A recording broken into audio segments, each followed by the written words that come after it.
আসসালামু আলাইকুম। কোরিয়ায় ইয়াংসু নামক এক মেয়ে হঠাৎ করেই এক শয়তান দ্বারা পজেসড হয়ে যায়। তাকে কোনোভাবেই নিয়ন্ত্রণ করা সম্ভব হচ্ছিল না। এদিকে কোরিয়ায় তখন এক্সোরসিজমও পুরোপুরিভাবে ব্যান করা ছিল। এই ব্যাপারে সিক্রেটলি কাজ করছিল অলৌকিক শক্তিসম্পন্ন ৩ জন মডার্ন শামান। চিকিৎসা করতে এসে তারা জানতে পারে যে ইয়নসোর ভেতরে একটা দুটো নয়, বরং রয়েছে অসংখ্য শয়তান। তার ভেতরে এই শয়তান আনার পেছনে রয়েছে এক ভয়ানক কাল্ট, যাদের মেম্বারদের একটাই উদ্দেশ্য, লুসিফারকে এই পৃথিবীতে আনা। তারা কি তাদের এই ভয়ানক উদ্দেশ্যে সফল হবে, নাকি লিরা বাঁচিয়ে নিবে আরও একটা প্রাণ? জানতে হলে দেখতে হবে আজকের এই সাউথ কোরিয়ান হরর গল্পটি। তাই চলুন আর কোনো রকম দেরি না করে সরাসরি চলে যাওয়া যাক গল্পে। গল্পের শুরুতে আমরা মিনজু নামক একজন ডক্টরকে দেখতে পাই, যে কিনা ভিডিও ধারণ করছিল নিজের ভয়ানক এক্সপিরিয়েন্স শেয়ার করে। সে এখানে তার বোন ইয়নসেওর কথা বলে। 5 বছর আগে তাদের মা মারা যাওয়ার পর থেকে ইয়নসো বেশ চুপচাপ হয়ে গিয়েছিল। এরপর যখন তারা একটা আলাদা জায়গায় থাকতে শুরু করে, সেখানে হঠাৎই একদিন ইয়নসোর প্যানিক অ্যাটাক আসে। এখন যত সময় সামনের দিকে এগোচ্ছে ততই ইয়নসোর অসুস্থতা বাড়ছে। তাই তো মিনজু সবকিছু বোঝার জন্য ইয়নসোকে 24 ঘন্টা ধরে ভিডিও রেকর্ড করছে।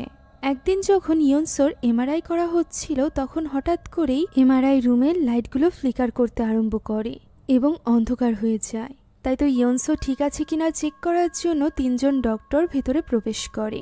তখনই আচমকা কেউ যেন তাদের উপর আঘাত করে। ইয়নসো ক্যামেরার সামনে চলে আসে এবং ভয়ানকভাবে ওই ডক্টরদের দিকে তাকায়। দেখেই বোঝা যাচ্ছিল যে সে কোনো ডিমনের পজিশনে আছে। এখন এখান থেকে দৃশ্য পরিবর্তিত হয় এবং আমরা একটা অফিসের দৃশ্য দেখতে পাই, যেখানে শ্যারন এবং কিমগুনের কাছে একজন লোক এসে জিজ্ঞাসা করে লি কোথায়। লি মূলত তাদের বস ছিল। তারা 3 জন মিলে এক্সোরসিজমের কাজ করত, অর্থাৎ কারোর ভেতরে শয়তান প্রবেশ করলে সেই শয়তানকে বের করার কাজ করত তারা। আর এই ধরনের কেস তাদের কাছে পৌঁছানোর ক্ষেত্রে তাদেরকে সাহায্য করত ডিটেকটিভ জয়ী। সে এখানে একজন লোককে নিয়ে এসেছিল। তার মেয়েকে বেশ কিছুদিন ধরে খুঁজে পাওয়া যাচ্ছে না। 2 জন ডিটেকটিভ তাকে খুঁজতে গিয়ে মারা পর্যন্ত গিয়েছে, আর একজন ডিটেকটিভ হয়েছে গুরুতর আহত। আর এই কারণেই তাদের কাছে মনে হচ্ছিল যে ব্যাপারটা আধ্যাত্মিক কিছু। এখানে লি ওই লোকটিকে আশ্বস্ত করে বলে যে তারা ঠিকই সুজিনকে খুঁজে বের করবে, অর্থাৎ তার মেয়েকে। যদিও তাদের এই অদ্ভুত কার্যকলাপ দেখে লোকটি তাদের উপর খুব একটা বিশ্বাস করতে পারছিল না, তবে লি তাকে আশ্বস্ত করলে সে লিয়ের হাতে কিছু টাকা তুলে দেয়। এটা ছিল তাদের পারিশ্রমিক, যার কিছু অংশ তাদেরকে চইকে দিতে হয়। আর এরপর তারা 3 জন পুরোপুরিভাবে প্রস্তুতি নিয়ে বেরিয়ে পড়ে সুজিনকে খুঁজে বের করার জন্য। অন্যদিকে কোরিয়ার পুলিশও এই কেসে কাজ করছিল। নিউজ রিপোর্ট থেকে আমরা জানতে পারি যে এই ক্ষেত্রে কোনো এক বিশেষ কাল্ট ইনভলভ রয়েছে, অর্থাৎ শয়তানের পূজারী গ্রুপ, যারা কিনা কালো জাদুতে পারদর্শী এবং শয়তানকে এই পৃথিবীতে আনতে চায়। এরকমই একটা গ্রুপের সম্মুখীন হয়েছিল পুলিশরা। তবে এই গ্রুপের প্রত্যেকটি লোকের কাছে রয়েছে আধ্যাত্মিক পাওয়ার, আর এই কারণেই পুলিশেরা তাদের সাথে পেরে ওঠেনি। আর এই কারণেই পুলিশ অফিসার একজন ফাদারকে ডেকে এনেছিল এই ব্যাপারে কথা বলার জন্য। ফাদার এখানে লিয়ের ব্যাপারে পুলিশকে জানায় যে কোনো এরকম আধ্যাত্মিক শক্তিওয়ালা কাল্টের সাথে লড়াইয়ের জন্য লিদ থেকে বেটার আর কেউ হতেই পারে না। আমরা দেখতে পাই লিদের কাছে অনেক রকম ডিভাইস ছিল, যেগুলোর সাহায্যে সাধারণ মানুষেরা যা দেখতে পেত না সেগুলোও দেখতে পেত তারা 3 জন। এরকমই একটা ক্লাবের বিল্ডিংয়ে গিয়ে পৌঁছায় তারা। আপাত দৃষ্টিতে মনে হচ্ছিল সেখানে সবাই নেশা করছে, ড্রাগ নিচ্ছে, কিন্তু এর আড়ালে বেসমেন্টে চলছিল কালো জাদু। লিরা এই ব্যাপারে বুঝে ফেলে। এদিকে আমরা বেসমেন্টে সুজিনকে দেখতে পাই। হ্যাঁ, তাকে এখানে আটকে রেখে একটা রিচুয়ালের মাধ্যমে তার মধ্যে শয়তানকে প্রবেশ করানোর চেষ্টা করা হচ্ছিল। এই কাল্টের কিছু সদস্য বাইরে পাহারা দিচ্ছিল, যাদের মুখোমুখি হয় লি। আসলে লি স্বাভাবিক মানুষের থেকেও অনেক বেশি শক্তিশালী ছিল, কেননা তার মধ্যে একসময় শয়তান প্রবেশ করেছিল। তাই তো সে খুব সহজেই এই কাল্টের মেম্বারদেরকে মেরে দূরে ছুড়ে দেয়। কাল্টের দরজা খুলতেই সে দেখতে পায় ভেতরে সুজিনকে আটকে রাখা হয়েছে এবং চারিদিকে বসে রিচুয়াল করছে কাল্টের মেম্বাররা। এরা কোনো সাধারণ মানুষ ছিল না। লি, শ্যারন এবং কিমগুন ভেতরে প্রবেশ করা মাত্রই তারা হামলা করে লির উপর। লি যখন তাদেরকে মারছিল তখন তাদের শরীর দেখেই বোঝা যাচ্ছিল যে তারা সাধারণ মানুষ নয়। সেখানে থাকা সকলের সাথে একাই ফাইট করতে থাকে লি। অন্যদিকে শ্যারন এগিয়ে যায় সুজিনের কাছে, কেননা শ্যারনের মধ্যে ছিল অলৌকিক শক্তি। সে সুজিনের মুখের উপর থেকে কাপড় সরিয়ে তার মাথায় হাত রাখে। সাথে সাথে সুজিনের ভেতরে আসা ওই শয়তান ছটফট করতে থাকে। আর এই পুরো ব্যাপারটিকে ক্যামেরাবন্দি করছিল কিম গুন। এখানে শ্যারন চ্যান্টিং করতে শুরু করে, সাথে সাথে তার চোখ সাদা হয়ে যায় এবং সুজিনের চোখ হয়ে যায় কালো। এরপর শ্যারন একটা রিফ্লেক্টেড বস্তু নিয়ে সুজিনের মুখের উপর ধরে এবং চ্যান্টিং করতে থাকে। এই চ্যান্টিং এর ফলে সুজিনের ভেতরে থাকা শয়তানের ভীষণ কষ্ট হচ্ছিল, সে ছটফট করছিল। আর এভাবেই ছটফট করতে করতে একেবারে শান্ত হয়ে যায় সুজিন। তার ভেতরে থাকা শয়তান বেরিয়ে যায়, যার ফলে শয়তানের এই অনুসারীরা মাটিতে লুটিয়ে পড়ে। এই সকল মেম্বারদের কানের পেছনে একটা বিশেষ সিম্বল ছিল।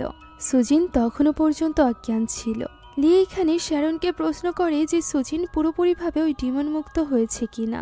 তখন শ্যারন বলে যে ডিমন পুরোপুরিভাবে সুজিনকে পজেস করতে পেরেছিল না, আর এই কারণেই সে খুব সহজেই সুজিনের ভেতর থেকে ওই শয়তানকে বের করে দিতে পেরেছে।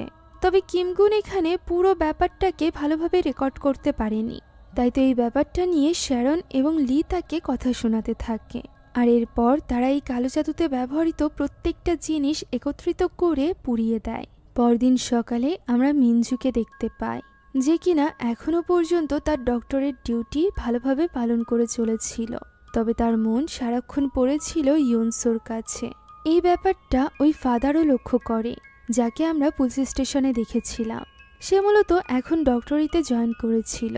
এখন ওই হসপিটালেরই একটা বিশেষ ফ্লোরের বিশেষ রুমের ভেতরে ইয়নসোকে রাখা হয়েছিল। মিনজো সেখানে আসে এবং ছোট্ট একটা ফাঁকা দিয়ে সেই ইয়নসোকে দেখে। ইয়নসোকে সেখানে বেডের সাথে খুবই শক্ত করে বেঁধে রাখা হয়েছিল। ব্যাপারটা নিয়ে মিনজোর ভীষণ কষ্ট লাগছিল।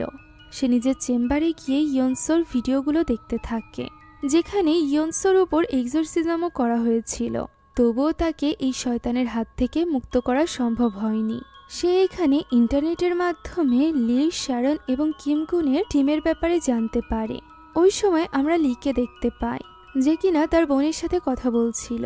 এখানে আমরা জানতে পারি লি তার এই কাজের মাধ্যমে পাওয়া টাকা গুছিয়ে একটা অরফানেজ তৈরি করতে চলেছিল। এরই মাঝে সেখানে শ্যারন এবং কিমগুন চলে আসে। কিমগুন জানায় যে গতকাল তারা যে কাল্টের সাথে লড়াই করেছিল তারা মূলত বেলজিবাব নামক এক ভয়ানক ডিমনের পূজারী। ইদানিং এই ধরনের কাল্ট মেম্বাররা অনেক বেশি বেড়ে চলেছে, যে ব্যাপারটা নিয়ে চিন্তিত ছিল শ্যারন। কিমগুন বলে তারও ভীষণ ভয় লাগছে।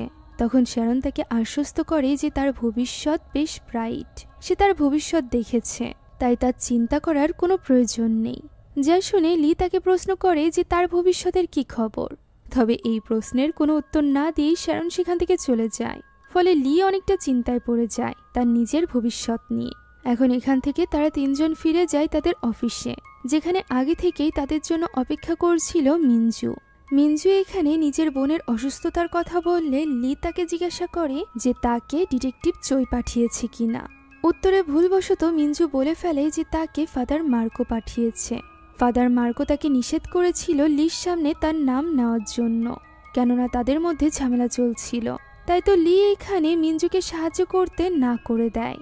এখানে মিনজু তাকে বারবার রিকোয়েস্ট করতে থাকে, এমনকি সে অনেকগুলো টাকাও দিতে চায়। তবুও লি কিছুতেই রাজি হয় না, কেননা তাকে মার্কো পাঠিয়েছিল। তাই তো মিনজু যাওয়ার আগে শ্যারনের হাতে তুলে দেয় একটা পেন ড্রাইভ এবং বলে এটা যেভাবেই হোক লিকে দেখাতে। এই রিকোয়েস্ট করে সে সেখান থেকে চলে যায়। লিও এইসব ব্যাপার নিয়ে ভাবতে থাকে। অন্যদিকে মিনজু হসপিটালে ফিরে ইয়নসোর সাথে করা বিভিন্ন রকম ভিডিও দেখছিল। ফলে তার ওই সকল স্মৃতির কথা মনে পড়ে যাচ্ছিল, যে সকল দিন সে ইয়নসোর সাথে কাটিয়েছিল। এমন সময় হঠাৎই সে লক্ষ্য করে ইয়নসো বেডে নেই, যা দেখে সে প্রচন্ড মাপের ঘাবড়ে যায়। সে তখনই দৌড়ে চলে যায় ইয়নসোর রুমে ঢুকে সে দেখতে পায় সেখানে ইয়নসো নেই। তখনই তার পেছনে রুমের বাইরে আমরা ইয়নসোকে দেখতে পাই, যে কিনা মিনজুকে খাওয়ার জন্য ডাকতে থাকে। তার এই কণ্ঠ শুনে মিনজু ঘাবড়ে যায়। তবে পিছে ঘুরে তাকাতেই সে সেখান থেকে গায়েব হয়ে যায়। পরক্ষণেই তাকে বিছানার উপর দেখা যায়, ঠিক সেইভাবে যেভাবে তাকে বেঁধে রাখা হয়েছিল। এর মানে এই সব কিছু ওই শয়তানের ধোঁকা ছিল। দৃশ্য চলে যায় লির কাছে। সে কিমগুনের কাছে এসে শ্যারনের কথা জিজ্ঞাসা করে। তখন কিমগুন তাকে মিনজুর দেওয়া ওই ভিডিওর কথা বলে, তবে লি সেটা দেখতে একদমই ইন্টারেস্টেড ছিল না। এমন সময় আচমকা শ্যারন সেখানে চলে আসে এবং তারা দুজনই ঘাবড়ে যায়। লি এখানে শ্যারন এবং কিমগুনের স্যালারি নিয়ে এসেছিল। শ্যারনকে কিমগুনের থেকে বেশি স্যালারি দিতে দেখে সে একটু অবাক হয়। তখন লি তাকে বোঝায় যে শ্যারনের কাজ বেশি। তখন কিমগুন তাকে বলে যে তাদের এই শহরে ওই কালো জাদু করা কাল্ট মেম্বারদের সংখ্যা বেড়েই চলেছে, ফলে তাদের কাজও বাড়ছে, তাই তাদের বেতনও বাড়ানো উচিত। লি এটা কিছুতেই মানতে চাইছিল না। এমন সময় সেখানে চলে আসে ফাদার মর্কো। মর্কোকে দেখে লি হতবাক হয়ে যায়।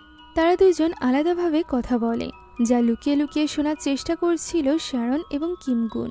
মূলত 10 বছর আগে লি এবং মার্কোর মধ্যে ঝামেলা হয়েছিল। তখন মার্কো এক্সোরসিজম করত। তারই এক শিষ্যের কারণে একটা অরফানেজের অনেক বাচ্চা কাচ্চা মারা গিয়েছিল। সেই সাথে মারা গিয়েছিল বেশ কয়েকজন নানও। তখন মার্কো লির কথায় বিশ্বাস করেনি, আর তার এই ভুলের কারণেই এত বড় মাসুল দিতে হয়েছিল লিকে। আর এ কারণেই সে কোনোভাবেই মার্কোর সাথে জড়াতে চাইছিল না। মার্কো জানায় এই মুহূর্তে কোরিয়ায় এক্সোরসিজম ব্যান করা, তাই সে যদি সাহায্য না করে তাহলে মিনজুর বোনকে বাঁচানো সম্ভব হবে না। তবুও লি কিছুতেই মিনজুকে সাহায্য করতে রাজি হয় না। সে সেখান থেকে উঠে চলে যায়। দৃশ্য চলে যায় ইয়নসোর কাছে, যার অবস্থা দিন দিন আরো বেশি খারাপ হচ্ছিল। ঝটপট একটা প্রশ্ন করি আপনাদের, এমন সন্ধ্যা কি কখনো হয়েছে যখন আপনি শুধু বাড়িতে আরাম করে বসে থাকতে চান, আবার একটু মজা এবং এক্সাইটমেন্টও চান? তাহলে আমার কাছে আপনাদের জন্য একটা দারুণ অ্যাপ আছে। এই প্ল্যাটফর্মে আপনি অনেক মজার ফিচার উপভোগ করতে পারবেন, যেমন গেমস, টুর্নামেন্ট, লাইভ ম্যাচ এবং আরও অনেক কিছু। এটি বিশ্বের কোটি কোটি মানুষ ব্যবহার করে, কারণ এটি খুবই সহজ, দ্রুত এবং নিরাপদে লেনদেন করা যায়। সবথেকে জনপ্রিয় গেমগুলোর একটি হলো অ্যাভিয়েটর। এটি খুবই মজার এবং লাভজনক। এছাড়া নতুন ব্যবহারকারীদের জন্য রয়েছে বিশেষ উপহার, 6 লক্ষ টাকা পর্যন্ত বোনাস এবং 250টি ফ্রি স্পিন। শুরু করতে নিচের পিন কমেন্টে থাকা লিঙ্কে ক্লিক করুন। এখন চলুন মূল গল্পে যাওয়া যাক। লিও এই ব্যাপারটা নিয়ে ভাবছিল। অন্যদিকে শ্যারনকে একজন মহিলার সাথে কথা বলতে দেখা যায়, যে কিনা শ্যারনকে ধন্যবাদ জানাচ্ছিল, কেননা তাদের কারণেই সে নিজের ছেলেকে খুঁজে পেয়েছিল। শেষবারের মতো সে নিজের ছেলেকে দেখতে পেয়েছিল। তার ছেলের ক্ষেত্রেও লিরা দেরি করে ফেলেছিল, আর এ কারণেই তারা তাকে বাঁচাতে পারেনি। তবে এই নিয়ে তার মায়ের কোনো রকম আক্ষেপ তাদের উপর নেই। তার এই সকল কথা শ্যারনকে ইয়নসোকে নিয়ে ভাবায়। সেই সাথে ইয়নসোর ব্যাপারে ভাবছিল কিমগুনও। তার সামনে চালু করা ছিল মিনজোর ভিডিও। সেই ব্যাপারে ভাবতে চাইছিল না, আর এই কারণেই সে কম্পিউটার বন্ধ করে দেয়। তখনই আচমকা শ্যারন সেখানে চলে আসে, ফলে আবারও ঘাবড়ে যায় কিমগুন। এখানে তাদের কথা থেকে আমরা জানতে পারি যে 7 বছর আগে লুসিফারের পূজা করা এক ভয়ানক কাল্টের হাত থেকে তাদেরকে বাঁচিয়েছিল লি। শ্যারন এবং কিমগুন দুজনই ওই কাল্টের ফাঁদে ফেসে গিয়েছিল, যেখান থেকে তাদেরকে বাঁচিয়ে একটা ভালো পথে নিয়ে এসেছিল লি। তাই তো এই মুহূর্তে শ্যারন এবং কিমগুনেরও উচিত ইয়নসো এবং মিনজুকে সাহায্য করা, কেননা তারাও তাদের মতোই বিপদে রয়েছে। এখানে তারা দুজন মিলে মিনজুর ওই ভিডিও দেখে, যেটার কিছু অংশ আমরা গল্পের শুরুতে দেখেছিলাম। এখান থেকে আমরা জানতে পারি যে ইয়নসো এবং মিনজুর মা 5 বছর আগে ক্যান্সারের কারণে মারা গিয়েছিল, যার প্রভাব ইয়নসোর ব্রেনে পড়েছিল। এর উপর আবার কাজের খাতিরে মিনজু এবং ইয়নসো মিলে একটা ফাঁকা স্থানে শিফট করে, যেখানে আশেপাশে তেমন কোনো বাড়ি ছিল না, যে কারণে ইয়নসোকে প্রায় একাই সারা দিনটা বাড়িতে কাটাতে হতো, কেননা মিনজু তো নিজের ডিউটিতে থাকতো। এই পুরোটার সময় ইয়নসো ডান্স প্র্যাকটিসেই সময় ব্যয় করত। এরকমই একদিন ডান্স প্র্যাকটিসের সময় মিনজু ইয়নসোর কাছে যায়, তবে ইয়নসোর যেন কোনো হুঁশই ছিল না। সে এখানে অজ্ঞাতবশতই মিনজুকে আঘাত করে বসে, আবার পরক্ষণেই সে একদম স্বাভাবিক হয়ে যায়। এই ঘটনার ভিডিও ফুটেজও মিনজু তাদের কাছে পাঠিয়েছিল। সেই সাথে আরও কয়েকটা ভিডিও ফুটেজ সে পাঠিয়েছিল, যেমন একজন ডেলিভারি ম্যান বারবার কলিং বেল চাপা সত্ত্বেও ইয়নসো দরজা খুলে না, তাই সে প্রোডাক্টটি ভিতরে রেখে সেখান থেকে চলে যায়। ওই সময় আমরা ইয়নসোকে দেখতে পাই, যে কিনা স্ক্রোলিং করে বেড়াচ্ছিল, অর্থাৎ পুরো ঘরে হাঙুর হাঁটছিল। আচমকাই সে ক্যামেরার সামনে চলে আসে। শুধুমাত্র তাই নয়, রাতের বেলা সে যখন ঘুমিয়ে থাকে তখন চাদর আপনা আপনি নিচে নেমে যায়। সে আচমকাই উঠে বসে। ওই সময় মিনজু কম্পিউটারে কাজ করতে করতে ঘুমিয়ে পড়েছিল। তার সামনে থাকা ক্যামেরায় দেখা যায় ইয়নসো খুব অদ্ভুত ব্যবহার করছে মিনজুর কাছে এসে। বিভিন্ন সময় ঘরের লাইটগুলো ফ্লিকার করতে থাকে। এর কিছুক্ষণ পর মিনজুর ঘুম ভাঙলে সে যখন ইয়নসোর ঘরের দরজা খোলা দেখে এবং সেখানে ইয়নসোকে দেখতে পায় না, তখন সে ভীষণ চিন্তিত হয়ে পড়ে। সব জায়গা খুঁজেও সে যখন ইয়নসোকে পায় না, তখন সে ক্যামেরাগুলো চেক করে, তবে কোনো সিসিটিভি ক্যামেরাতেই ইয়নসোকে দেখা যাচ্ছিল না। সে ফ্লোরের উপর ইয়নসোর ফোন পায়, যেখানে ভিডিও ক্যামেরা অন করা ছিল। পাশের রুমেই ছিল ইয়নসো। সে সেখানে দেওয়ালে নিজের মাথা বারবার আঘাত করছিল। হঠাৎই ওই ঘরের লাইট অফ হয়ে যায়। ফোনের লাইট অন করে মিনজু ইয়নসোকে ডাক দেয়। সে পিছনে ঘুরে তাকায় এবং আচমকাই নিজের মুখের ভেতরে ছুরি ঢুকিয়ে দেয়। এই ঘটনায় মিনজু ভীষণভাবে ঘাবড়ে গিয়েছিল। এখন দৃশ্য বর্তমানে চলে আসে। আমরা লিকে দেখতে পাই যে কিনা খবর শুনছিল। খবরে বলা হচ্ছিল এই শহরে নিখোঁজের সংখ্যা অনেক বেড়ে গিয়েছে। এছাড়া অনেক পুলিশ অফিসার এই সকল নিখোঁজ মানুষদেরকে খুঁজতে গিয়ে মারা গিয়েছে। এর মানে ওই কাল্টের প্রভাব এই শহরে অনেক বাড়ছে। ফাইনালি এত কিছু হওয়ার পর লি সিদ্ধান্ত নেয় যে সে ইয়নসোকে সাহায্য করবে, আর এ কারণে সে কিমগুনকে ওই ভিডিওগুলো চালাতে বলে। এখানে আমরা ইয়নসোর বিভিন্ন রকম পজিশনের দৃশ্য দেখতে পাই, যেখানে সে কখনো মিনজুর উপর হামলা করছিল, কখনো বা অদ্ভুতভাবে টিভির সামনে বসে থাকছিল, অথচ টিভিতে তো কিছু চলছিলই না। এরকম টিভি দেখতে দেখতে আচমকা তার কিছু একটা হয়ে যায়। সে ছটফট করতে থাকে, যেন নিজের শরীরের উপর তার কোনো রকম নিয়ন্ত্রণ ছিল না। আচমকাই কোনো শক্তি তাকে আশেপাশে আঘাত করতে থাকে। সে তার বোনকে ডাকতে থাকে। এই সকল দৃশ্য দেখে লির চোখেও পানি চলে আসে। এখানে মিনজো তার বাড়ির সিসিটিভিতে রেকর্ড হওয়া সকল ভিডিও তাদের কাছে প্রোভাইড করেছিল, যার মধ্য থেকে একটা ভিডিও কিমগুন চালায়, যেখানে এই বাড়ির পূর্ববর্তী মালিকের সাথে বাইরে দাঁড়িয়ে কথা বলছিল মিনজু। ওই সময় সিসিটিভি সেট আপ করে কিছু লোকেরা বাড়ির ভেতর থেকে বের হয়, যাদের কানের পেছনে ওই একই সিম্বল ছিল, যে ট্যাটু আমরা ওই কাল্টের লোকেদের কানের পেছনে দেখেছিলাম। মূলত এটা ছিল লুসিফারের পূজারী কাল্ট, অর্থাৎ এরা আরো বেশি ভয়ানক। এখন এরপর আমরা ফাদার মার্কোকে দেখতে পাই, যে কিনা লির কাহিনী মিনজুকে খুলে বলছিল। মূলত লি এবং তার ফ্রেন্ড জোসেফ একসাথে একটা অরফানেজে বড় হয়েছিল। দুইজনই বাকি বাচ্চাদের থেকে একটু ব্যতিক্রম ছিল। লি অনেক বেশি শক্তিশালী ছিল, অন্যদিকে জোসেফের কাছে ছিল অলৌকিক শক্তি, যে শক্তি ব্যবহার করে সে ডিমনদেরকে ডাকতে পারত।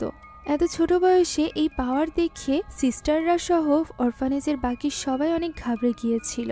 তারা তো জোসেফকে ওই অরফানেজে রাখতেই চাইছিল না, কিন্তু লি তাদেরকে রাজি করায়, কেননা জোসেফ ছিল লিয়ের জন্য ভাইয়ের মতো। কিন্তু বড় হওয়ার পর দুজনের পথ আলাদা হয়ে যায়। জোসেফ ওই অরফানেজে থেকেই ফাদারের দায়িত্ব পালন করতে থাকে। অন্যদিকে লি আন্ডারওয়ার্ল্ডের সাথে মিলে যায় এবং তার ফাইটিং স্কিল দিয়ে টাকা কামাতে থাকে। বেশ কিছু টাকা কামানোর পর আজ থেকে 15 বছর আগে সে যখন অরফানেজে ফিরে আসে, তখন সে হতবাক হয়ে যায়, কেননা ওই দিন জোসেফ এক ভয়ানক শয়তান অর্থাৎ লুসিফারকে নিজের মধ্যে সামান করেছিল এবং মেরে ফেলেছিল সিস্টার, ফাদার সহ অরফানেজের অসংখ্য বাচ্চাদেরকে। সে ওই দিন লিকেও মেরে ফেলার চেষ্টা করেছিল, তবে অদ্ভুত কোনো কারণে লি সেদিন বেঁচে যায়। লির মধ্যে এক অদ্ভুত অপরাধ বোধ চলে আসে, কেননা তার কথাতেই জোসেফকে অরফানেজে রাখা হয়েছিল। তার আফসোস হতে থাকে, সেই সাথে সে প্রতিশোধ নিতে চায়। আর এই কারণে সে জোসেফকে 5 বছরের মধ্যে খুঁজেও বের করে। কিন্তু ওই সময় তার পথের কাঁটা হয়ে দাঁড়ায় ফাদার মার্কো। ফাদার সেদিন তার কথা বিশ্বাস করেনি যে জোসেফ ওই কাল্টের প্রধান, যে কাল্ট লুসিফারের পূজা করে। তার বিশ্বাস না করার কারণেই জোসেফ সেদিন লির হাত থেকে বেঁচে পালিয়ে গিয়েছিল। তখন থেকে আজ পর্যন্ত না তো লি জোসেফকে খুঁজে পেয়েছে, না ফাদার মার্কোকে ক্ষমা করতে পেরেছে। আর এই কারণেই হয়তোবা সে মিনজুকে সাহায্য করতে চাইছে না। এই সবটা শুনে মিনজু চিন্তিত হয়ে পড়ে। তখনই কিমগুন তাকে কল করে এবং তাকে সুসংবাদ জানায় যে লি ফাইনালি তাকে সাহায্য করতে রাজি হয়েছে। এখন লি, শ্যারন এবং কিমগুন যায় মিনজুর সাথে দেখা করতে, যেখানে লি তাদের 3 জনের সাথে মিনজুর পরিচয় করিয়ে দেয়। তারা কোন কোন ক্ষেত্রে কাজ করে, এক্সোরসিজমের টাইমে কে কি কাজ করবে, সব ব্যাপারে তাকে খুলে বলে। এখানে শ্যারনের কাছে স্পেশাল পাওয়ার আছে, এই ব্যাপারটা জেনে মিনজু একটু অবাক হয়। শ্যারন এখানে তাকে সাবধান করে বলে, ইয়নসোর ভেতরে যে শয়তান রয়েছে সে কোনো সাধারণ শয়তান নয়। তাকে কন্ট্রোল করা বা তার থেকে মুক্তি পাওয়া এতটা ইজি হবে না, তবে তারা আপ্রাণ চেষ্টা করবে। কিন্তু এই ঘটনায় মিনজু অনেকটা ক্ষতিগ্রস্ত হতে পারে। তাদের তিনজনের পাশাপাশি মিনজুর জীবনও রিস্কে থাকবে। তবে মিনজু তো নিজের বোনের জন্য সবকিছু করতে রাজি ছিল। এখানে কিমগুন ওই ভিডিও ফুটেজগুলো দেখিয়ে তাকে বুঝিয়ে বলে যে ইয়নসো মূলত এক ভয়ঙ্কর কাল্টের ফাঁকড়ায় পড়েছে, যে কাল্টের সদস্যরা মিনজুর আশেপাশে সর্বদা অবস্থান করছে। এমনকি ইয়নসোর চিকিৎসায় রত বিভিন্ন নার্সদের মধ্যেও এই কাল্টের মেম্বাররা রয়েছে। যে ব্যাপারটা জেনে মিনজু হতবাক হয়ে যায়। লি বলে ডেভিলের পূজারী এই সকল কাল্টরা বহু বছর আগে থেকেই এই পৃথিবীতে আছে। তারা দেখতে একদমই সাধারণ মানুষের মতো হলেও আসলে তারা সাধারণ মানুষ ছিল না। বছরের পর বছর ধরে তারা ভালো মনের ইয়নসোর মতো সাধারণ মানুষদেরকে ফাঁসাচ্ছে, যাতে করে ডেভিলের শক্তি তারা বাড়াতে পারে। এখন এরপর মিনজু তাদেরকে ইয়নসোর কাছে নিয়ে যায়, যেখানে শ্যারন নিজেই ইয়নসোর সাথে কথা বলে। সে ইয়নসোর কাছে জানতে চায় যে সে বাদেও তার পাশে থেকে কেউ তার সাথে কথা বলছে কিনা। ইয়নসো হ্যাঁ বলে। তখন শ্যারন তাকে প্রশ্ন করে যে সে ওই ব্যক্তির সাথে কথা বলতে পারবে কিনা। ইয়নসো না বলে, কেননা ওই ব্যক্তিকে সে ভয় পায়। শ্যারন বলে সে যদি কোনোভাবে ওই ব্যক্তির সাথে কথা বলে তাহলে সে ইয়নসোর শরীর ছেড়ে দিবে। ইয়নসো তো এটা চায়, তাই না? তখন ইয়নসো অনেক ঘাবড়ে যায় এবং বলতে থাকে সে অনেক ভয় পায়। তবুও শ্যারন এখানে তার মাথায় হাত রাখে এবং মন্ত্রপাঠ করতে আরম্ভ করে, যার ফলে ইয়নসোর কষ্ট হতে থাকে। সে ছটফট করতে থাকে। হঠাৎই থেমে যায়। শ্যারন বুঝতে পারে ওই শয়তান চলে এসেছে। সে এখানে শয়তানের সাথে কথা বলার চেষ্টা করে, তবে শয়তান উল্টো তাদেরকে নিয়েই মজা করতে থাকে। সে ভয়ানকভাবে হাসতে থাকে তাদের দিকে তাকিয়ে। আচমকাই ঘরের লাইটগুলো ফ্লিকার করতে থাকে এবং ইয়নসোর ওই বিছানা ঘুরতে আরম্ভ করে। আচমকা সেটা থেমে যায়। ইয়নসো এক আঙুলের উপর দাঁড়িয়ে ছিল, যা দেখে তারা সকলে ভীষণ ঘাবড়ে যায়। লি এগিয়ে যায় এবং তাকে কন্ট্রোল করার চেষ্টা করতে থাকে, তবে ওই শয়তানের শক্তির সাথে সে কিছুতেই পেরে উঠছিল না। ইয়নসোর ভেতরে থাকা ওই শয়তান লিকে আহতও করে দেয়। এক পর্যায়ে শ্যারন ইয়নসোর মাথায় হাত রেখে আবারও মন্ত্র পড়তে আরম্ভ করে। তার চোখগুলো জ্বলজ্বল করতে থাকে, সেই সাথে ইয়নসোর চোখও সাদা হয়ে যায়। এক পর্যায়ে ছটফট করতে করতে আচমকা ইয়নসো চিৎকার করে ওঠে, যার ফলে তারা চারজনই ছুটে গিয়ে পড়ে ঘরের চার কর্নারে। গায়েব হয়ে যায় ইয়নসো। ফলে সে কোথায় আছে এটা দেখার জন্য তারা চলে যায় কন্ট্রোল রুমে। সেখানে গিয়ে তারা দেখতে পায় সবগুলো সিসিটিভি ক্যামেরার সামনে ইয়নসোকে দেখা যাচ্ছে। এর মানে আসলেই সে যে কোথায় আছে এটা তো বোঝা মুশকিল হয়ে পড়ে। তখন শ্যারন স্ক্রিনে হাত রাখে এবং মন্ত্র পড়তে থাকে। সে তার আধ্যাত্মিক শক্তি দ্বারা জানতে পারে যে আসলে সে কোনো সিসিটিভি ক্যামেরার সামনেই নেই। ইয়নসো তো বরং হসপিটাল থেকে বাইরে যাওয়ার চেষ্টা করছে। সে মেন গেটের কাছে পৌঁছে গিয়েছিল। অন্যদিকে তাকে আটকানোর জন্য বাকি চারজন ছুটে যাচ্ছিল। তখনই আচমকা আশেপাশের রুমগুলোর দরজা আপনা আপনি খুলে যায়। আর এটা যেহেতু মানসিক রোগের হসপিটাল ছিল, তাই এই রুমগুলোতে বন্দি থাকা মানসিকভাবে অসুস্থ রোগীরা বাইরে বেরিয়ে আসে। এদেরকে কাজে লাগিয়ে ওই শয়তান লিদেরকে আটকানোর চেষ্টা করছিল। তবে লি এখানে একটা বেঞ্চের সাহায্যে পথ ক্লিয়ার করে দেয়, যাতে করে শ্যারনরা চলে যেতে পারে ইয়নসোর কাছে। অন্যদিকে আমরা মেন গেটের দৃশ্য দেখতে পাই, যেখানে সিকিউরিটি গার্ড বাধা দিতে গিয়েছিল ইয়নসোকে। তবে হঠাৎই তার কিছু একটা হয়ে যায় এবং সে হাঁটু গেড়ে বসে ফ্লোরের সাথে নিজের মাথায় আঘাত করতে থাকে। অন্যদিকে ইয়নসো দরজা দিয়ে বেরিয়ে যায়। শ্যারনরা সেখানে পৌঁছানোর আগেই সে বেরিয়ে যায়। সে অন্ধকার একটা রাস্তা দিয়ে সামনের দিকে হাঁটছিল।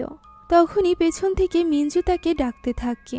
মিনজু তার কাছে ছুটে আসে ঠিকই, তবে ইয়নসোকে ওই শক্তি টেনে নিয়ে যায় এবং তাকে দাঁড় করিয়ে দেয় একটা ব্যস্ত সড়কের মাঝ বরাবর, যা দেখে মিনজু তো অনেক বেশি ঘাবড়ে গিয়েছিল। সে ইয়নসোকে ডেকে বলে সে যেন সেখানেই দাঁড়ায়। মিনজু তার কাছে আসছে। মিনজুর এই ভালোবাসার ফলে ইয়নসোর কিছু সময়ের জন্য হুঁশ ফিরে আসে। সে নিজের বোনকে এইভাবে ব্যস্ত সড়কের মাঝখানে দৌড়ে তার দিকে এগিয়ে আসতে দেখে অনেক বেশি কষ্ট পেতে থাকে। সে কিছুতেই নিজের ভেতরে থাকা ওই শয়তানকে কন্ট্রোল করতে পারছিল না। ফলে সে অতিষ্ঠ হয়ে পড়ে এবং চিৎকার করতে থাকে। তবে সঠিক সময়ে নিজের জীবনের ঝুঁকি নিয়ে হলেও মিনজু তার কাছে পৌঁছে যায়। ইয়নসো ততক্ষণে অজ্ঞান হয়ে পড়েছিল। মিনজু তাকে কোলে নিয়েছিল, এমন সময় একটা গাড়ি সজোরে তার দিকে এগোতে থাকে। আচমকাই তখন সেখানে লি চলে আসে এবং ওই গাড়িটিকে পথ থেকে সরিয়ে দেয়। এভাবেই মিনজু এবং ইয়নসোকে সে বাঁচিয়ে নেয়। ইয়নসোকে গাড়িতে রেখে তারা ভাবতে থাকে যে তারা কোথায় গিয়ে ইয়নসো চিকিৎসা করবে, কেননা এইভাবে লোকালয়ে থেকে কোনো রকম রিচুয়াল পারফর্ম করা ঠিক হবে না, কারণ এই শয়তান আশেপাশের মানুষদেরকে কাজে লাগাবে তাদেরকে আটকানোর ক্ষেত্রে। তাই তো মিনজু এখানে তার বাড়িতে নিয়ে আসে লি, শ্যারন এবং কিমগুনকে, কেননা তার বাড়ি ছিল লোকালয় থেকে বেশ দূরে। ইয়নসোর পাশে বসেছিল মিনজু। অন্যদিকে পুরো বাড়িটি ভালোভাবে চেক করছিল লি, শ্যারন এবং কিমগুন। এখন তারা সকলে মিলে একটা রুম রেডি করে রিচুয়ালের জন্য। সেখানে থাকা একটা স্টিলের চেয়ারে খুব শক্তভাবে বেঁধে দেওয়া হয় ইয়নসোকে এবং সেটাকে ফ্লোরের সাথে খুব শক্ত করে আটকে দেওয়া হয়। এখানে ওই শয়তান মিনজুর দিকে তাকিয়ে গোংড়াতে থাকে। লি মিনজুকে এইসব ব্যাপারে গুরুত্ব দিতে নিষেধ করে। আচমকাই সে সজোরে চিৎকার করতে আরম্ভ করে। ইয়নসোর এই চিৎকারে আশেপাশে থাকা সব জিনিসপত্র কাঁপছিল। এরপর সে শান্ত হয়ে যায় এবং কাঁদতে আরম্ভ করে। সে কাঁদতে কাঁদতে লিয়ের দিকে তাকায় এবং তাকে ডাকতে থাকে। তখন লি তার হাত স্পর্শ করে এবং তাকে বলে যে তাকে স্ট্রং হতে হবে ওই শয়তানের সাথে লড়াই করার জন্য। ইয়নসো ব্যাপারটা মেনে নেয়।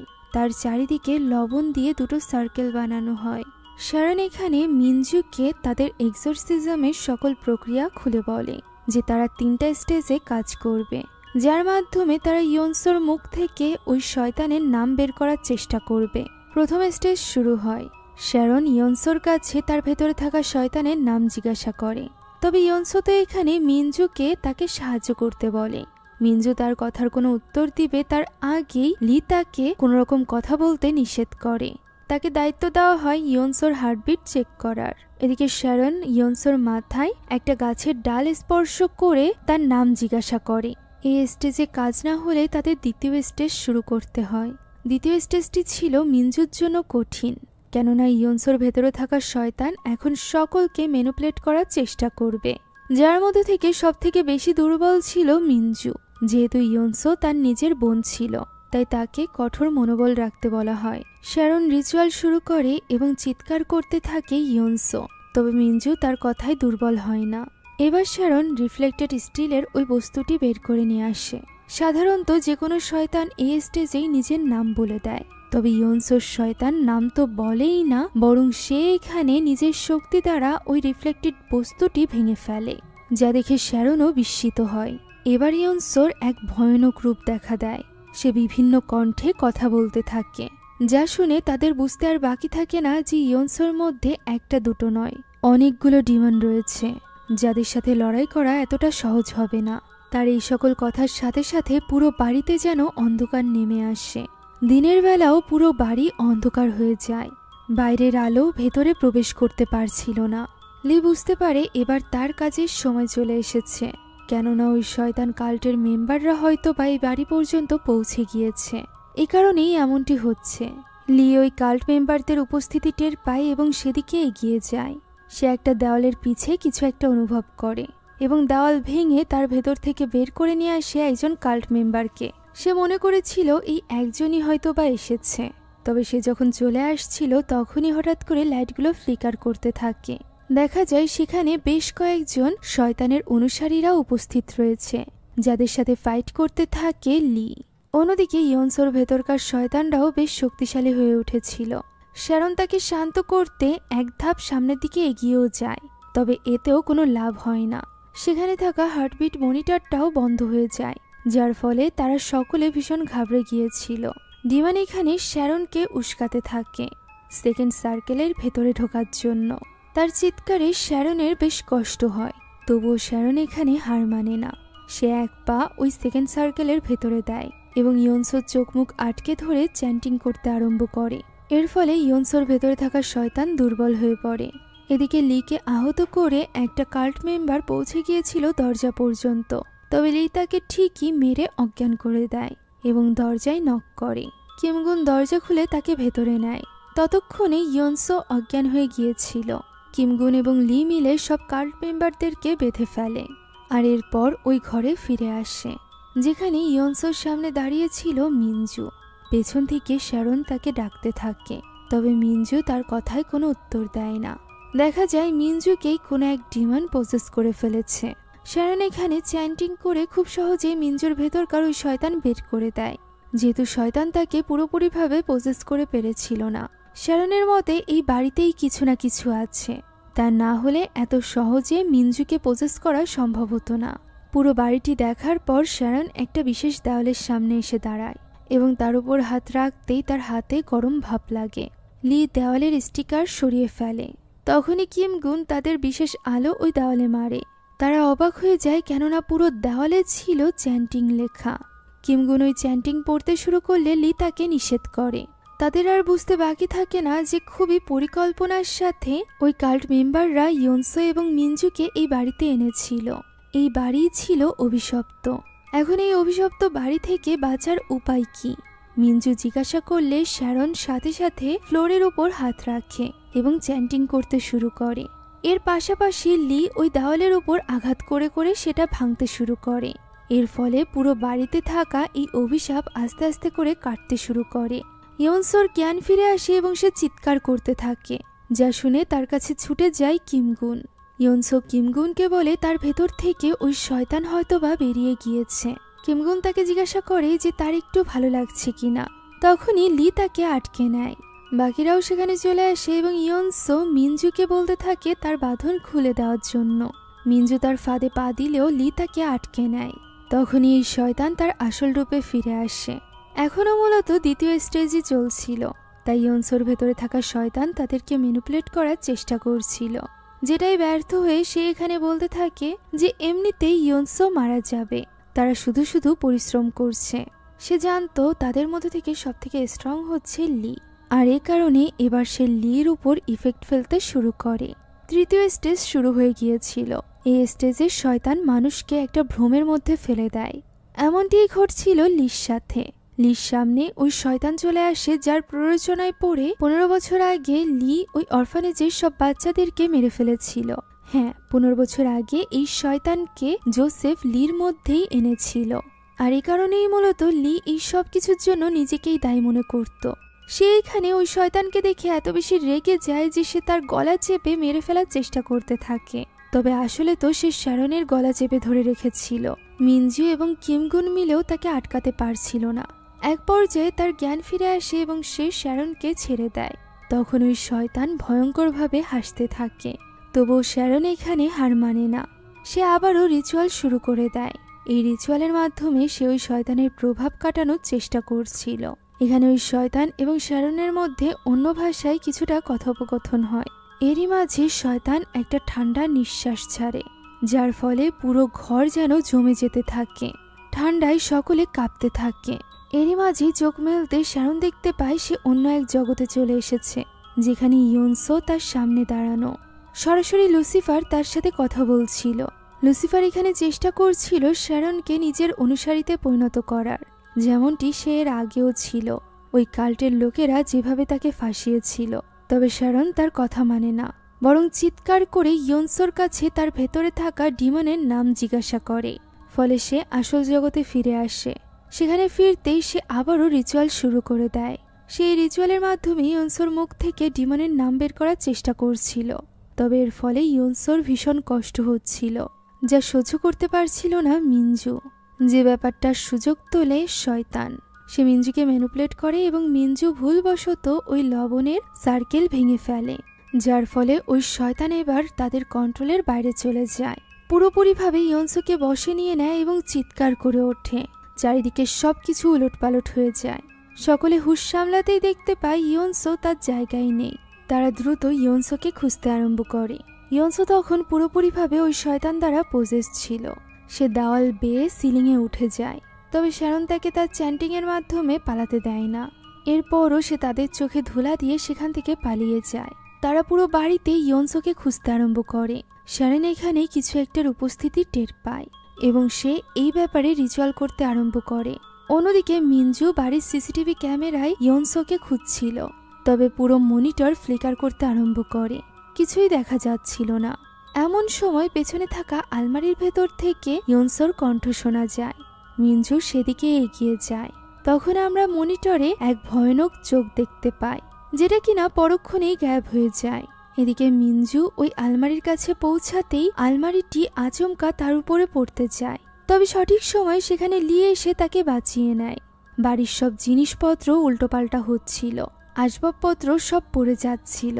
এমন পরিস্থিতিতে হঠাৎ করে চিৎকার শুনতে পাওয়া যায় কিমগুনের। তাকে শয়তান হাওয়ায় ঝুলিয়ে রেখেছিল। তারা সেখানে ছুটে আসে এবং শ্যারন চ্যান্টিং করতে আরম্ভ করে, যার ফলে নিচে এসে পড়ে কিমগুন। এখানে লি বুঝতে পারছিল না যে বাড়িতে এমন কি আছে যার ফলে এই বাড়ি থেকে ওই শয়তানের প্রভাব এখনো কাটেনি।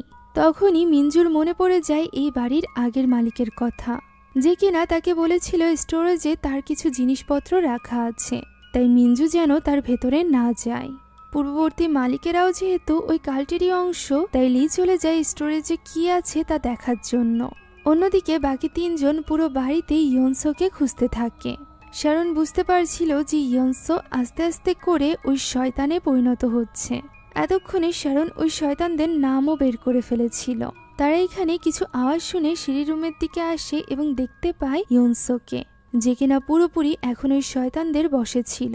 শ্যারন তার উপর রিচুয়াল করার চেষ্টা করলে ওই শয়তান শ্যারনের উপর হামলা করে।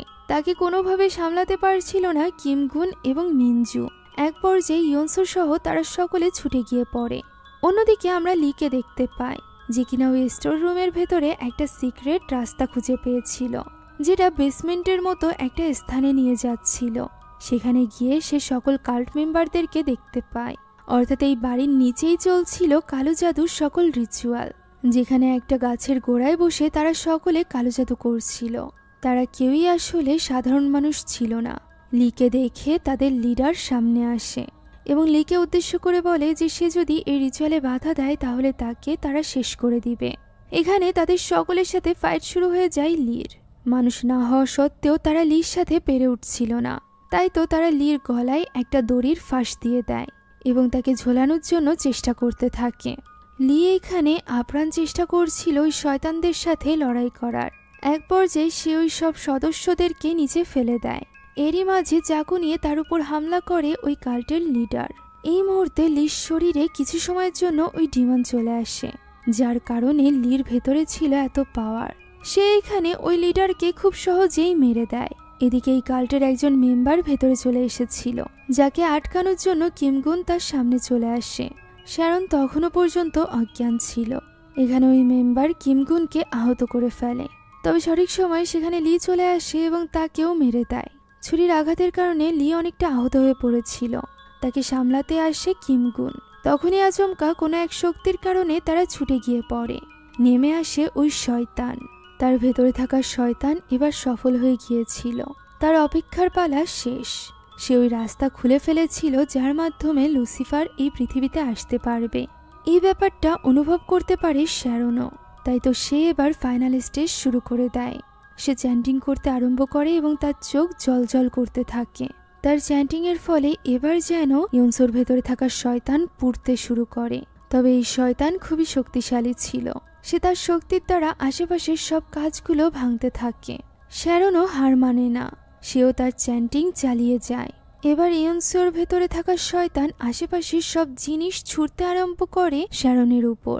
লি তার ঢাল হয়ে দাঁড়িয়েছিল, যার ফলে শ্যারন তার চ্যান্টিং চালাতে থাকে। এক পর্যায়ে সবকিছু শান্ত হয়ে যায়। নিচে গিয়ে পড়ে ইয়নসো। মিঞ্জু তার কাছে যেতে চাইছিল, তবে কিমগুন তাকে আটকে নেয়, কেননা সে বুঝতে পেরেছিল যে এত সহজে এই শয়তান হার মানবে না। সাথে সাথে সেখানে একটা পোর্টাল খুলে যায়। অপর পাশে ছিল শয়তানের জগৎ। শয়তান মূলত ইয়নসোকে নিজের জগতে নিয়ে যেতে চাইছিল, তাই তো তাকে হাওয়ায় তুলে সে ভেতরে নিয়ে যাওয়ার চেষ্টা করতে থাকে।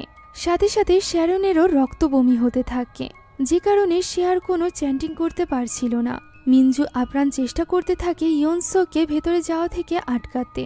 এই কাজে তাকে সাহায্য করছিল কিমগুন। কিমগুন একটা দড়ি দরজার সাথে বেঁধে অপর পাশ নিজেকে বেঁধে ইয়নসোকে টেনে নিয়ে যাওয়ার চেষ্টা করে।